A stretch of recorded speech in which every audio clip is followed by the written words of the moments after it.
नमस्ते। मेरा नाम है नीरज एम मेहरा और आज वॉइस ओवर एक्सरसाइजेज के ट्रेनिंग में मैं आपको बताऊंगा एक और एक्सरसाइज जो आपके वॉइस ओवर करियर के लिए बहुत अच्छी साबित होगी। It will be very beneficial for you. Welcome. This is a series of voice over training which I am making videos. तो आज हम जो बात पे चर्चा करेंगे वो है ओम की ध्वनि का सही उच्चारण। देखिए, वॉइस ओवर ट्रेनिंग में हम ये एक्सरसाइजेस क्यों करते हैं? क्योंकि 6 तरीकों से ये हमारे बहुत बहुत काम में आती है। पहली चीज है सांस लेने का तरीका, ब्रेथ। उसी के साथ जुड़ा हुआ है स्टेमिना, यानी कि वोकल स्टेमिना। यूनि होता है यूनिफॉर्मिटी, कि आपकी वॉइस जो है वो एक सीधी प्लेन, ऐसा नहीं कि आप एक शब्द ऊंचा बोल रहे हैं एक शब्द नीचा बोल रहे हैं। जैसे आपने कुछ लोग सुने होंगे, आप ही के रिश्तेदारियों में कोई ना कोई जरूर ऐसा होता है, वो क्या हाल है, क्या ठीक है, हाँ बस गया था यार, मजा नहीं आया यार। कुछ ऐसे बात करते हैं कि एक शब्द कहाँ जा रहा है कहाँ जा रहा है। तो खैर, वॉइस ओवर आर्टिस्ट जो बनना चाहता है उसकी ये वाली प्रॉब्लम तो ऑलमोस्ट ठीक होती है, लेकिन फिर भी ये एक तरीका है कि आपको इस बारे में पता रहे। एक्सरसाइजेस से आप अपना बेस या बास जो भी है आप इसको एनहेंस भी कर सकते हैं। इस पे भी एक्सरसाइज है। एक वर्ड होता है smoothness. Smoothness in your tone. Smoothness का मतलब है कि गला जो है, आपका जो वोकल अपैरेटस है, वो आपके पूरे कंट्रोल में है। ऐसा नहीं कि बोलते हुए कई बार होता है मैं वहां जा रहा था लेकिन बात नहीं बनी यार। बाकी सब तो ठीक है। बहुत सारे कुछ स्टूडेंट्स हमारे पास आए वॉइस ओवर ट्रेनिंग में, बहुत अच्छा करते हैं, अच्छा वॉइस टेक्सचर है, ठीक से बोलते भी हैं, लेकिन लास्ट में जाकर के उनका गला उनका साथ छोड़ देता है। क्योंकि ये एक उनकी हैबिट बन चुकी होती है कि पूरा सेंटेंस तो बोल दिया, अब लास्ट का एक सिलेबल रह गया है, किसी ने ऑब्जेक्ट भी नहीं किया, अच्छे से लोग पसंद भी कर रहे हैं मेरी वॉइस को, तो उसको वो बड़ा लाइटली लेते हैं। लेकिन जब वो वॉइस ओवर की ट्रेनिंग में आते हैं या वॉइस ओवर करना चाहते हैं तो वहां इसको पिन पॉइंट किया जाता है कि आप लास्ट में यू आर नॉट, आपकी जो टेल्स है, ending of the tales even that are not clear, you are not control over your throat. तो इसको कहते हैं कि आप स्मूथ रहें। यानी कि इसके साथ और भी तात्पर्य ले सकते हैं कि क्लैरिटी हो इन योर वॉइस। ऐसा नहीं हो कि कईयों की डबल वॉइस निकलती है, कुछ ऐसे साथ साथ टक टक की आवाजें आती हैं। तो ये भी एक हिंड्रेंस है इन वॉइस ओवर करियर। इसको भी आपको क्लियर करना है। And one very important thing is resonance. Resonance का क्या मतलब है? Resonance means natural reverb. ये एक अट्रैक्शन है, एक नेचुरल अट्रैक्शन। आप खुद इमेजिन करिए कि आप कभी 4 लोगों के बीच में बैठे हों और अचानक एक बहुत अच्छे वॉइस टेक्सचर वाला, एक बड़े बेसी वॉइस टेक्सचर वाला पीछे से आए, भाई क्या बात हो रही है, हमें भी बताओ, हम भी। एकदम सब चुप हो जाते हैं और उसको सुनने लग जाते हैं। यू नो, यू फील कि something strange has happened, you get attracted to. ऐसा क्यों होता है? ऐसा इसलिए कि उसकी वॉइस में एक नेचुरल रेजोनेंस है, उसकी वॉइस गूंजती है। ऐसा नहीं है कि हमारी सारी वॉइस 100% हमारे लिप्स के द्वारा से निकल रही है। It's not like that. 50% और 40% हमारा ये पार्ट भी वॉइस, हमारा साउंड निकालता है। देखिए, अब मैंने लिप्स बंद किए हैं और पूरी साउंड आ रही। तो दैट मीन्स हमारा जो जो ये पार्ट है, this is not sound proof. हमें इसका भी फायदा लेना है, इसकी साउंड को भी माइक तक पहुंचाना है। सोनू निगम में एक बहुत अच्छा नेचुरल रेजोनेंस है। Even when he sings without any accompaniment और विदाउट एनी इंस्ट्रूमेंट, कैसे ही बोले तब भी ऐसा लगता है कि यू ग्लूड टू इट।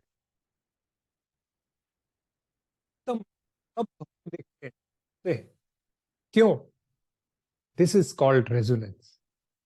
और वो बहुत अभी आप उसके यूट्यूब पे उसके भी इंटरव्यूज हैं कि वो माइक को नीचे से लगाने के बजाय ऊपर से ऐसे लगवाता है, और थोड़ा ऊपर, कि ऐसे गाने के बजाय वो ऐसे गाता है।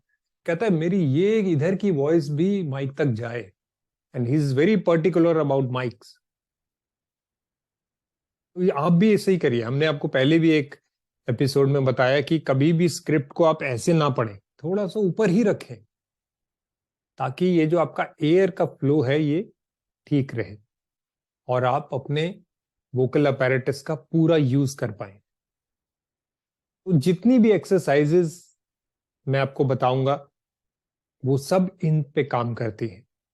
पहली वाले एक्सरसाइज अगर आपने मिस किया है तो वो वीडियो आप देख सकते हैं, दैट इज कॉल्ड सांस कैसे लें और how to breathe correctly in voice over, और व्हाट इज डायफ्राम ब्रीदिंग, कि डायफ्राम से सांस लेना। डायफ्राम क्या है एक्चुअली? हम जब सांस लेते हैं तो एक बड़ा मिसकंसेप्शन है कि पेट में सांस भर लीजिए। देखिए, सांस तो लंग्स में ही जाएगा, जहां पर भी उसकी जाने की जगह उसने वहीं जाना है। बट लंग्स के दो पार्ट्स में हम सांस भर लेते हैं, या upper part of the lungs, जैसे अभी मैंने भरा और मेरी छाती बड़ी हो गई, this is upper part of the lung, ठीक है। और एक lower parts of the lungs होता है। तो जब मैं ऐसे सांस भरता हूं तो मेरा पेट ऊपर जाना चाहिए, यानी कि मैंने नीचे के पार्ट में, लंग्स के नीचे के पार्ट में हवा भरी है। जब मैं छोड़ूंगा तो वो बैलून की तरह अंदर जाएगा। तो डायफ्राम क्या होता है? वो एक मसल है लास्ट में जो लंग्स के बिल्कुल नीचे है। तो इस करके जब वहां तक हवा भरती है तो वो थोड़ी एक्सपैंड होके, डायलेट होके, हमें लगता है कि हमारा पेट थोड़ा बाहर आ गया। अदरवाइज हवा तो आपकी लंग्स में ही है। तो इसीलिए this is very important that you breathe through mouth, और आपको अपने lower part of the lungs में सांस भरना है। ये मैंने पहले भी बताया, इसको करने से आप जल्दी थकेंगे नहीं। एक तो मुंह से सांस लेने में आपको ऑक्सीजन ज्यादा मिलती है और आवाज भी नहीं होती। और वॉइस ओवर में तो particularly you have to be very very quiet in other things except voice, everything is noise. Diaphragm breathing का वीडियो आप जरूर देखें। आज के वीडियो में हम बात करेंगे ओम की ध्वनि का सही उच्चारण। ओम की ध्वनि अगर आप करेंगे तो ये आपके ब्रेथ पे भी काम करेगी, आपके स्टेमिना को बिल्डअप करेगी, यूनिफॉर्मिटी, बेस, रेजोनेंस, स्मूथनेस, सब पर। रेजोनेंस के लिए एक दूसरी एक्सरसाइज है, वो हम नेक्स्ट एपिसोड में लेंगे। लेकिन ओम की ध्वनि को करना कैसे है, पहले आप वो सीख लीजिए। और इसके और भी वेरिएंट्स होते हैं, वो भी मैं आपको आज ही बताऊंगा। सबसे पहले जैसे मैंने कहा कि सारी एक्सरसाइजेज मुंह खोल के आपको करनी है। ध्यान रखिए, देखिए, सांस लेने का भगवान ने तरीका नोज ही दिया है। आपको नाक से ही सांस लेना है, केवल only when you are doing these exercises और you are doing voice over, then you have to inhale from mouth. Otherwise आप नेचुरल अपने डे टू डे लाइफस्टाइल में नाक से ही सांस लेंगे। For healthy life, you have to breathe from nose only. But only during voiceover, you will inhale from mouth, okay, and exhale from mouth. ओम की ध्वनि का सही उच्चारण, how to do Om chanting, okay. सीधे बैठेंगे, आपकी स्पाइन स्ट्रेट हो, chair पे बैठ सकते हैं, नीचे बैठ सकते हैं। However you sit, your spine should be straight. थोड़ा सा मुंह ऐसे होगा ऊपर की तरफ, मुंह से सांस भरा, पेट आपको लगेगा थोड़ा बाहर आया है, एंड देन यू स्टार्ट 50% ओ, 50% म।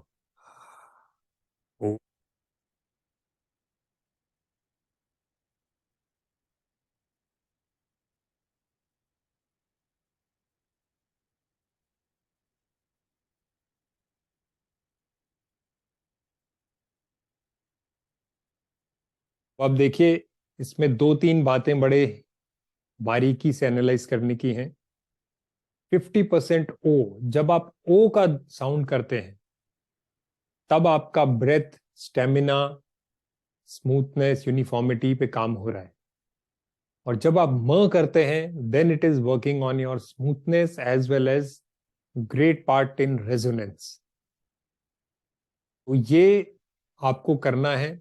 लेकिन एक बात और ध्यान देने की है कि मैं डिलिबरेटली जब मुझे लगा मेरा सांस टूट रहा है, I stopped. Otherwise I could have gone 5 seconds more, ऐसे करके मैं जा सकता था, लेकिन दैट इज यूजलेस।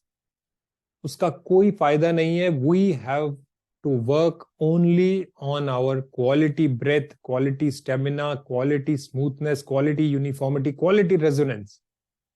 एक ही वर्ड काम आता है वॉइस ओवर में, that is quality. The moment your quality dips, cut, retake. तो इसीलिए जहां पे लगे आपको सांस टूट रहा है, आपकी वॉइस चेंज होने लग रही है, स्टॉप हो जाइए। यही आप रेगुलर प्रैक्टिस करेंगे, दिस विल इंक्रीज। शुरू में I could also do only 7 seconds, now I can go till 15। So it will increase day by day and it will, these all exercises अगर आप कंबाइन करेंगे, it will just take 10 minutes of your daily time. तो जरूर करें। एक बार फिर से करके दिखाता हूं, then I talk about the diversions और diversifications of this same Om ध्वनि।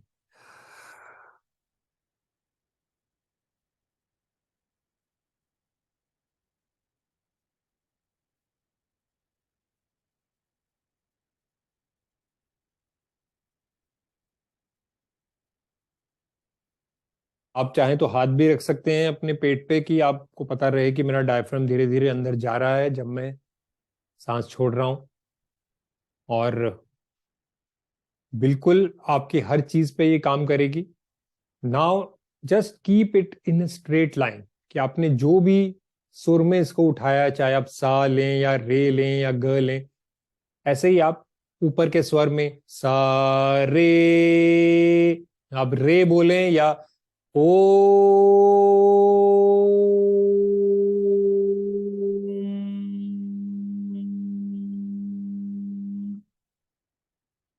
करें, या उसके आगे आप एक स्केल और ऊपर जाएं, सा रे, सा रे गा, ओ, एक स्केल और ऊपर, ओ।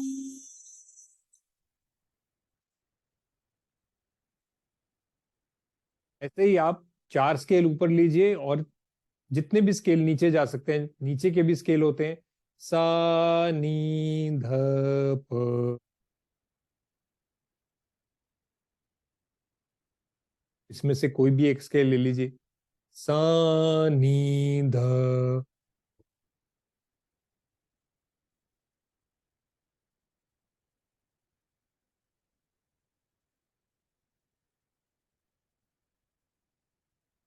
अब इसमें मैं ज्यादा देर तक नहीं रुक पा रहा हूं, क्यों? उसका कारण यह है कि अब हमारे वोकल कॉर्ड्स जो हैं वो ज्यादा ओपन हो रहे हैं, फ्रिक्शन कम हो रहा है, हवा ज्यादा निकल रही है। तो इस करके हम क्या कर रहे हैं, इसमें अपने वोकल कॉर्ड्स को पीछे खींच रहे हैं। तो इससे आपका जो कि गेन आता है आपके वॉइस टेक्सचर में, एक भारीपन आता है, इसी को बेस कहते हैं। तो इसके लिए आप नीचे के जो 3 4 स्वर जहां तक भी आप जाएं, सा नी ध, इतना अब हम ट्रेंड सिंगर नहीं है, इसलिए हम तो वहां तक जा भी नहीं पाते। Even singers can not go till last 7 scales, क्योंकि इसके लिए बहुत रियाज चाहिए। खैर, हम वॉइस ओवर में आप 3 या 4 स्केल ऊपर, 2 स्केल भी नीचे सीख गए, सो यू आर देयर। तो ये एक्सरसाइज आप करिए। ओम की ध्वनि का यही है सही उच्चारण। आप इसमें यही वेरिएंट्स लेके आए, पहले आप नॉर्मल टोन में करें, फिर इससे आपका रेंज बढ़ेगा। You know when you have to do certain scripts, अब प्रोमोस की स्क्रिप्ट करनी है आपको, एड्स की स्क्रिप्ट करनी है, जहां आपको शाउट भी करना पड़ता है कि एक हार्पिक के साथ लीजिए, दूसरा हार्पिक बिल्कुल मुफ्त। तो आपको दम लगता है, प्रेशर लगता है। अगर आपका कंट्रोल है तो आपकी वॉइस ब्रेक नहीं करेगी, आप कई स्केल्स ऊपर पहुंच के इसको कर पाएंगे। ठीक है दोस्तों, आप practice this and I will see you in the next episode. Till then, good bye.